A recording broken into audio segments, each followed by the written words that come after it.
Our news for today at AB7 News. United Nations expert to government unveil vows to Yolanda victims. Manila, Philippines, a United Nations human righs official urged the Philippine government to follow through with its promises to devote attention and resources to the internally displaced victims of Super Typhoon Yolanda. United Nations Special Rapporteur on Rights of Internally Displaced Persons, Kalapa Biryani, recently expressed concern over the inconsistencies in delivering basic needs of the survivors of the 2013 disasters. Attention and resources appear to be warning before durable solutions are achieved, and some IDPs remain in dire solution, Biryani said. Displacement, whether due to conflict or development, not only destroys the homes of livelihood of indigenous peoples, but has an incalculable impact on their cultures and ways of life that are part of the rich and diverse heritage of the Philippines that must be protected or otherwise lost, perhaps forever, Biryani added. The Special Rapporteur recognized the significant progress in providing transitional and permanent homes to those affected and restoring livelihood opportunities through policies like Build Back Better. While Biryani pointed out at the point of the improvements for the Philippine government, he also praised the government for its responses to the massive internal displacement brought by Typhoon Yolanda and thanked them for cooperating with his mandate. The government has much to be commended for with regards to its responses to Typhoon Haiyan. It has shown leadership and put in place institutional and policy structures and frameworks that have proved to be effective in the immediate crisis response period as the national and local authorities and displaced persons alike began the difficult process of rebuilding shattered lives either in their former place of origin or in new displacement location, Biryani said. Biryani's calls came out following the end of his official 10 days to the visit to the Philippines, where he assessed the impact of all forms of internal displacement, which include displacement caused by disasters, armed conflict, and development projects of the ancestral lands of indigenous people. Between July 21 and 31, the United Nations expert traveled to Tacloban, which was greatly affected by the typhoon in November 2013, as well as other provinces in Visayas and Mindanao prone to conflict and disasters, namely as Tanawan, Zamboanga, and South Cotabato, among others. Malacanang, meanwhile, assured the public that government will respond to needs of the victims of Typhoon Yolanda. The government also expressed gratitude for the commendation of Biryani. This is news. This is the news for today. Holiest sites, 2 days after a Palestinian toddler was burned alive in a firebombing by suspected Jewish extremists. Police said masked Palestinian youths at the mosque threw stones at security forces, while protesters held aloft photographs of the 18-month-old child killed in Friday's arson attack in the occupied West Bank. Israeli media reported that security forces later sought to create a barrier between the stone throwers and tourists visiting the mosque complex, the third holiest site in Islam and the holiest for Jews, who referred to it as the Temple Mount. Calm began to return the hilltop complex in Jerusalem's Old City later in the morning. A wave of protests has swept the Palestinian territories since Friday's firebombing, which also critically wounded the toddler's 4-year-old brother and parents. There have also been demonstrations by Israelis and calls for a crackdown on Jewish extremists. On Saturday, clashes broke up at Jalazan's refugee camp in the West Bank, where the funeral took place for Lahi Kaldi, 16, who the army said was shot by a soldier after hurling a Molotov cocktail. Clashes had also rocked Al-Aqsa a week ago when Palestinians were injured over Jews' access to the compound on annual Day of Jewish Mourning. Visits are allowed to the complex, but Jewish prayer is prohibited. Israeli police briefly entered the mosque during those clashes to shut the door and lock rioters inside. Israel seized East Jerusalem, where Al-Aqsa is located, in the Six-Day War of 1967 and later annexed it in a move never recognized by the international community. May I call on Mr. Magdaleno to report about the sport news.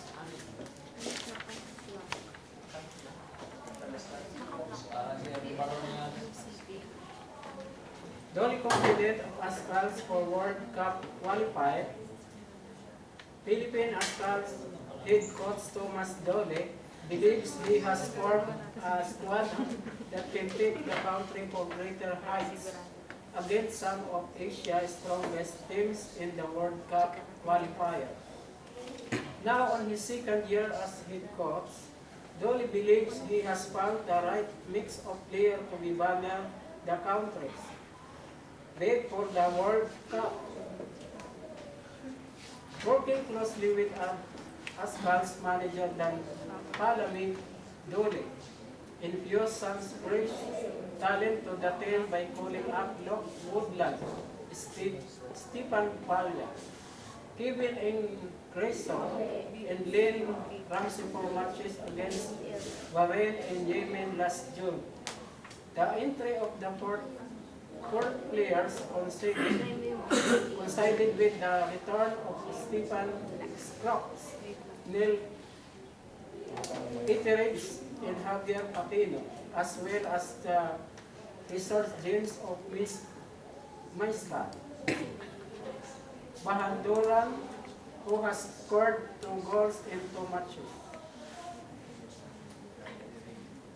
Midfielder Manny Ott has also improved immensely under Dolly's tutelage, while Young husband remained effective even after switching from striker to midfielder.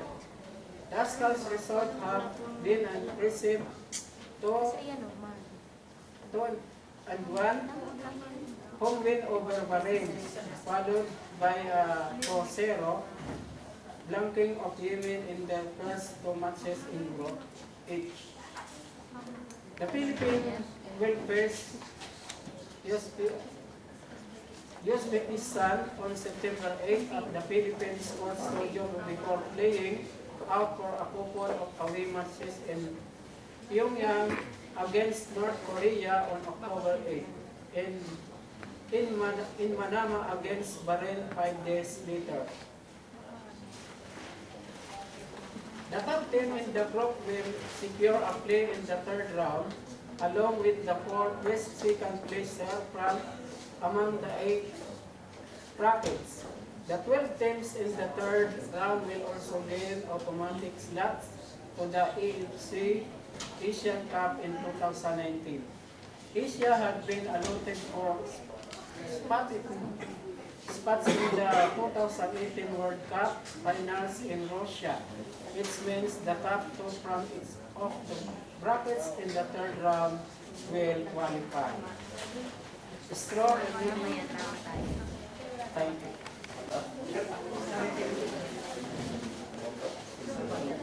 Now the strong El Nino threat with water supply. The government urged the public to conserve water in preparation for the possible strong El Nino by the end of the year until the first quarter of 2016. Forecast from the Philippines Atmospheric, Geographical, and Astronomical Services Administration, PACASA, and other international climate agencies, and they give highest probability that the current moderate El Nino affecting the country may intensify to strong in the last quarter of 2015 and may extend up to the first quarter of 2016. This means that less rainfall is expected and may not be sufficient to bring much needed water to refill our dam. Water supply to consumer may be affected, and the water allocation to Metro Manila resident will be further reduced. Joining ang PACASA with the Metropolitan Water Works and Sewerage System, the National Fire Corporation, the Department of Environment and Natural Resources, the National Water Resources Board, and the National Irrigation Administration. Although domestic consumption is prioritized when the water level in Angat Dam pools below normal, the El Nino phenomenon will be put stress on our water resource, which will lead to constraint in water supply. The agencies asked the public to prepare for this scenario by doing this year in conserving water. The public was also asked to report leak, illegal connection, defective meters, and authorized withdrawal of water from the fire hydrant. The private and government agencies from the water sector will strive to mitigate the impact of El Nino to our water services through regular service improvement and contingency measures, he added. That's all the way. For the entertainment issues, Joshua Aquino, the floor is yours.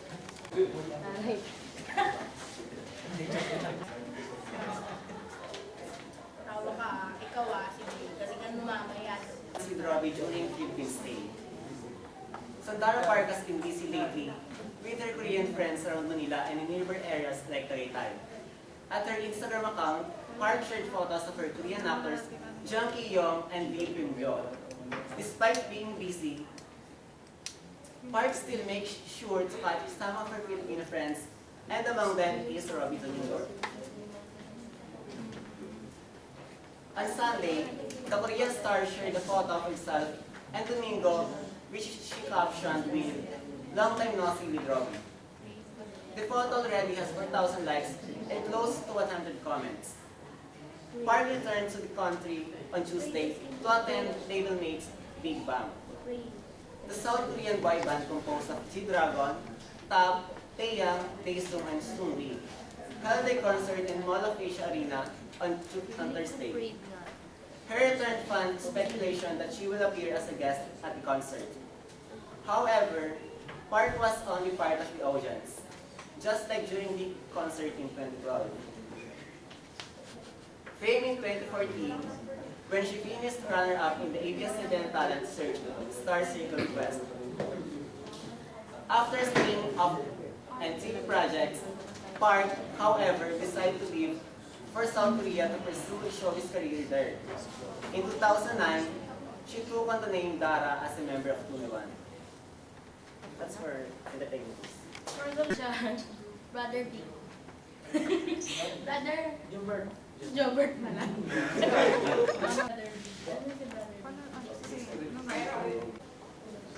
Previously asked to be in a statement that he already built to us in 2010. Previously asked to be in a statement that he already built to us in 2010 Manila. An ally in interior local government, Secretary Mar was disclosed in the Jumar Binay in 2010, Vice Presidential race was to be repeated in 2016.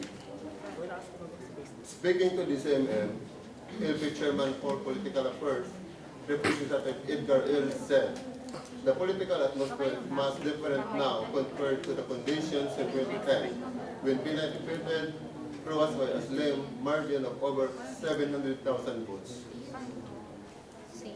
L said this when asked to comment on Binay's statement after President Aquino anointed Roas last Friday that they already beat Roas in their first battle in 2010.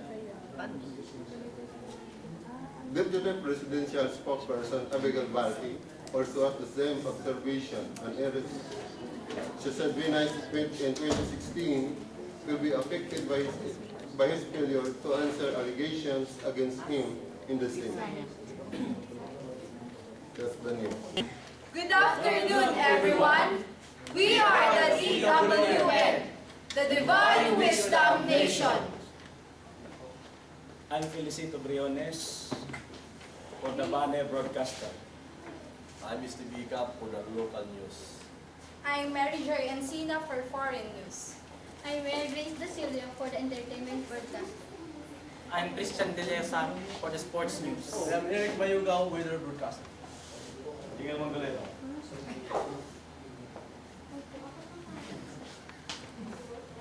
Received UN medals. The Armed Forces of the Philippines, AFP, and the United Nations, UN, welcome home the all-Navy 18th Philippine contingent to Haiti, PCS, in a ceremony July 27 at the General Headquarters, Canopy and Camp General Emilio Aguinaldo, Quezon City. They returned to the Philippines last July 10. The AFP said the 18th PCH, consisting of 133 peacekeepers, received UN medals for their strength and conflict and earthquake from Haiti during same ceremony. The UN medal is mandatorily given to every peacekeepers member and their until upon completion of their tour of duty in the country they were deployed to. 18 PCH was replaced by 135 strong all-air force.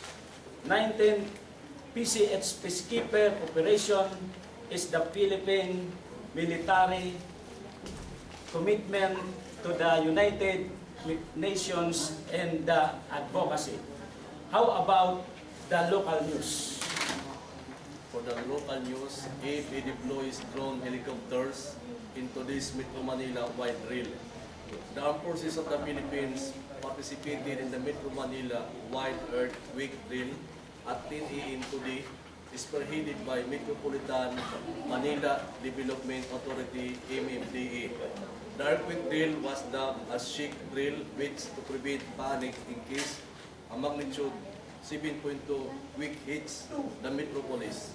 AFP Chief General Hernando A. Riveri made sure that drill was properly executed in Camp General Emilio Aguinaldo. The military also tested a drone that would be used for surveying areas after an earthquake. The Philippine Air Force PAP deployed 2 UH-1Hs from the Northern Luzon Command, NORCOM, 2 UH-1Hs from the Southern Luzon Command, SULCOM. The 2 W3E Sukul from Villamor Air Base, which conducted area rapid damage assessment and needs analysis over different areas in Metro Manila. National Disaster Risk Reduction and Management Council, NDRRMC, Administrator Alexander Pama, said once the duck, cover, and bull mentality takes effect, it is very probable that injuries and deaths that would result in a major earthquake will be greatly reduced. For the foreign news, Charles made honorary head of NZ Defense. Prince Charles has been appointed Admiral of the Fleet of the Royal New Zealand Navy, Field Marshal of the Army, and Marshal of the Air Force. The honorary appointments have been approved by Queen Elizabeth. Prime Minister John Key announced on Monday. The Defense Force will formally recognize the appointments when Prince Charles visited New Zealand in November. Mr. Key says Prince Charles has been a consistent and strong supporter of the NZDP and spoke with deep empathy and understanding at this year's Anzac Day dawn service in Gallipoli. How about the entertainment news? For the entertainment news, Gerald dislocates shoulder in accident. Gerald Anderson figured in an accident on Sunday and reportedly dislocated his shoulder. On Instagram star magic, Jerry Telan caption. Telan wrote, Gerald Anderson is safe and sound, thank God. Shoulder dislocation only, no fracture. The shoulder is in normal position. Rehab is needed for a week. For all that sport and us.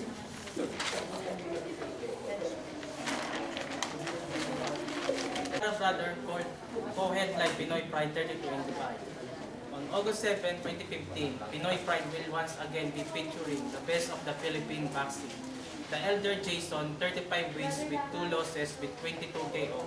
The former WBO Junior Welterweight Champion and current WBO International Welterweight Champion at 140 pounds will be facing Ramiro Alvarez in a 10-round non-title fight.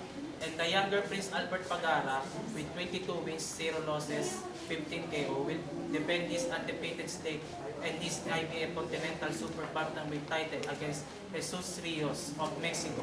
How about the weather news? Cloudy skies with light to moderate rains and isolated thunderstorm will be experienced over Mindanao and provinces of Mindoro and Palawan. Partly cloudy to cloudy skies with isolated thunderstorm will prevail over Metro Manila and the rest of the country. Light to moderate winds blowing from the northwest and northwest will prevail over the rest of the country. The coastal waters throughout the archipelago will be slight to moderate. Be aware, be smart, and listen to DWX. Good afternoon, Philippines. Here is Rico Laco for the headlines. President Aquino's last State of the Nation address. President Nonoy Aquino's last State of the Nation address lasted for almost 2 hours. Unlike his previous speeches, he was undeniably emotional. As expected, he presented different achievements and projects he accomplished during his administration. He also gave credit to his cabinet members who took responsibility on some cases that has to be responded, especially to the battle in Mindanao, earthquake in Bohol, even during Yolanda. But of course, it won't end without talking about the DAP. He flashed a video which proves that there are benefits that can be earned from the DAP. He then presented a list of beneficiaries of this. He proudly presented different infrastructures that he built. He also bragged about the newly bought equipment which he provides to strengthen AFP more in outmost part of threat and security. He proudly says that the crime in Metro Manila has gone down despite of the high-profile killing these past few months. Before the president's speech ended, he left a hanging message concerning the 2016 election.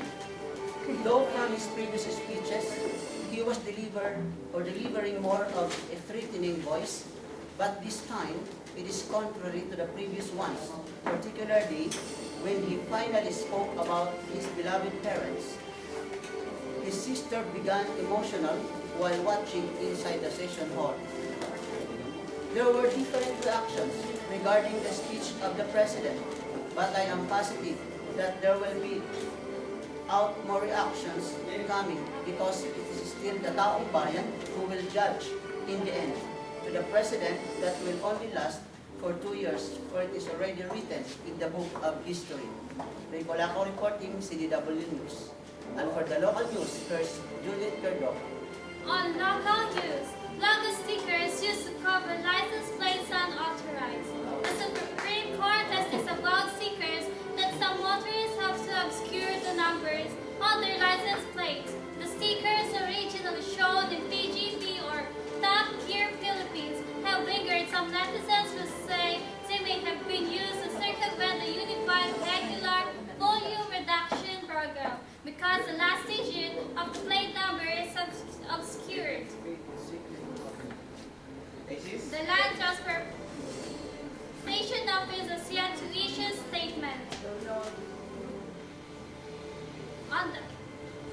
on the sticker 2 and outros, tamper wing and license plate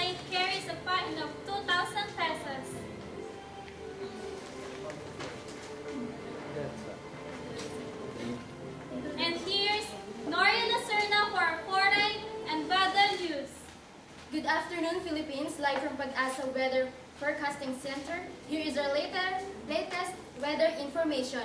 Buried along the IPCZ or Intertropical Convergence Zone is a LPA or low pressure area. At 4 a.m. today, it was spotted in 420 kilometers east of Surigao City. According to Pag-asa, since this LPA is already the landmass, it has a slim chance of developing into a tropical cyclone. Cloudy skies were expected to dump light to moderate rains and thunderstorms over Bicol region, Mimaropa, Visayas, and entire Mindanao. Meanwhile, Metro Manila and the rest of the country will experience partly cloudy to cloudy skies with isolated thunderstorms.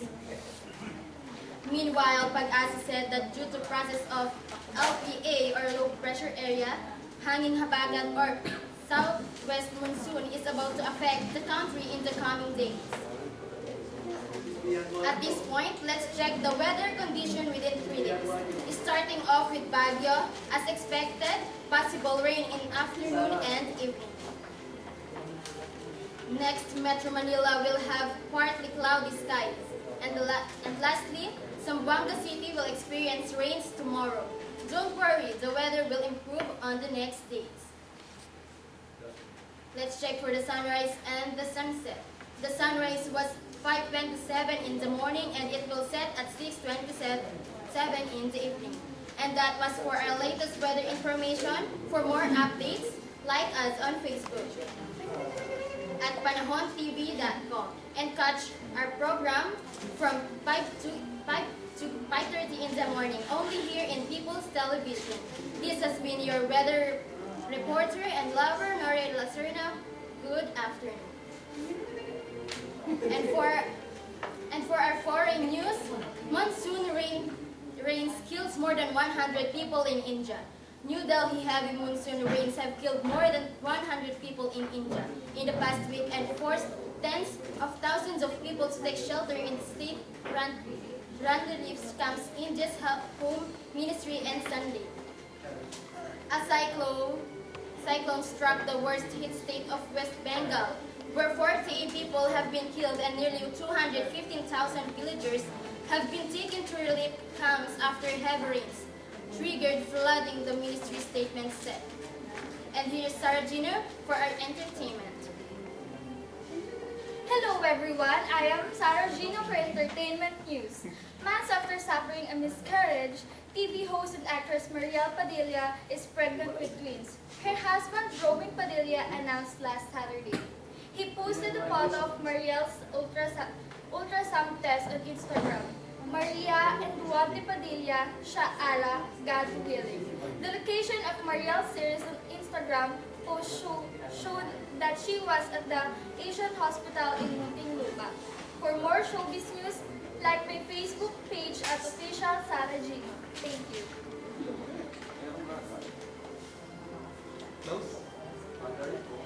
Dalawa absent? Yes, sir.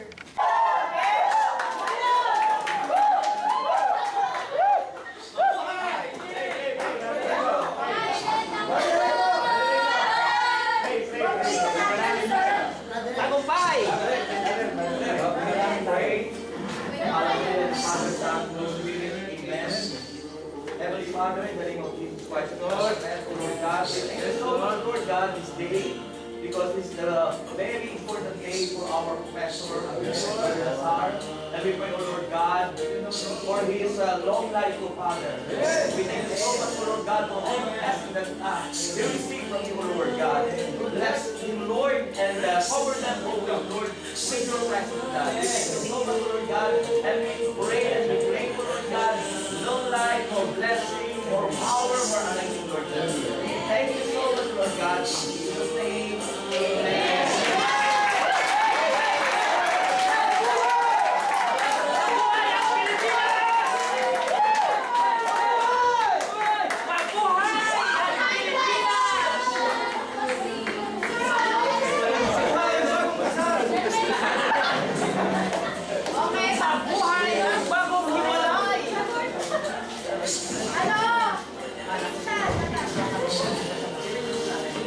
Mahilig sa bagong kasal, mabuhay bagong kasal.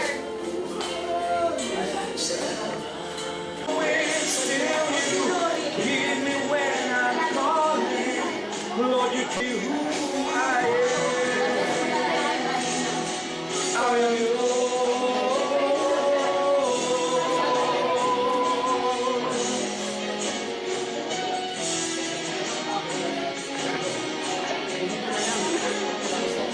Because of who I am, but because of what you've done, because of what I've done, but because of who you are. I am a flower quickly fading, here today and gone tomorrow. It's still you, hear me when I'm calling. Lord, you catch me when I'm falling, and you told me who I am. I am yours.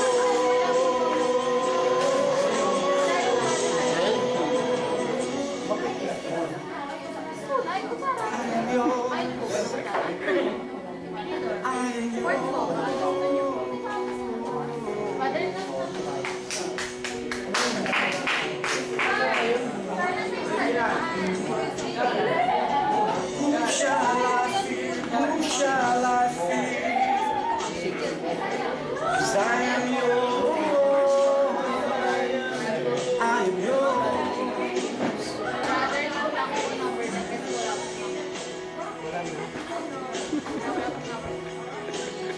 That's all. Isang kagat.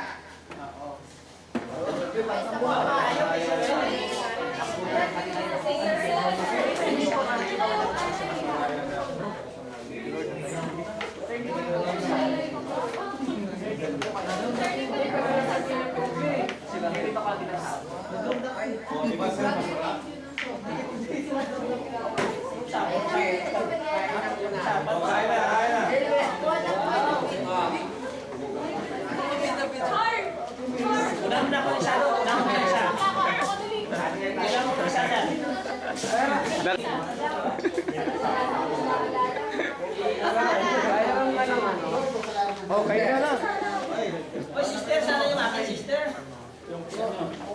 Baka walang matira sa inyo. Oy, Oy, sister, yung akin.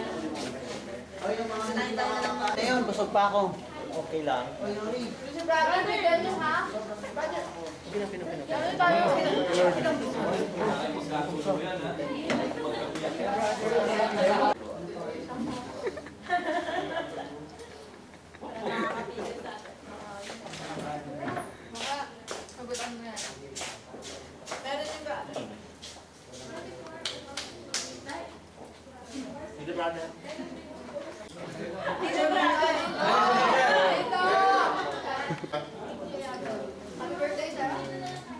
Happy birthday, sir.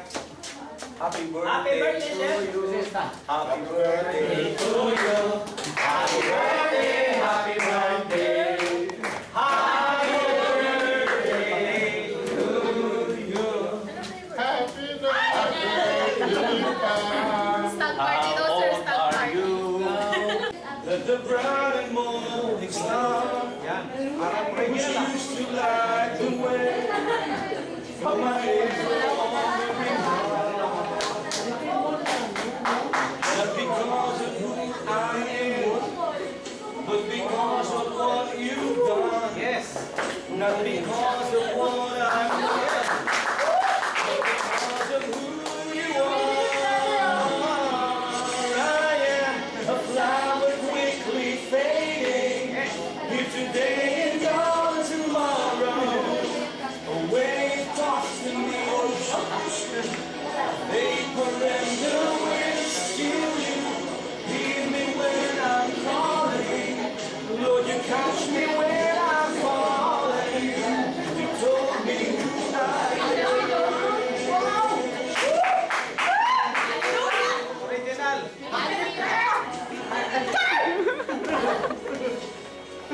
Ayusin nyo. Uy, ayusin nyo, lalabas yan sa ano. Naka-record yan. Who am I?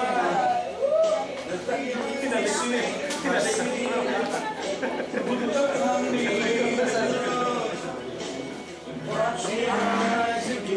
Yes. Who am I?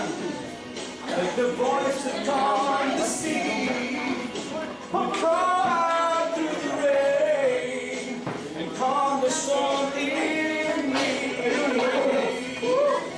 Not because of who I am, but because of what you've done. Not because of what I've done, but because of who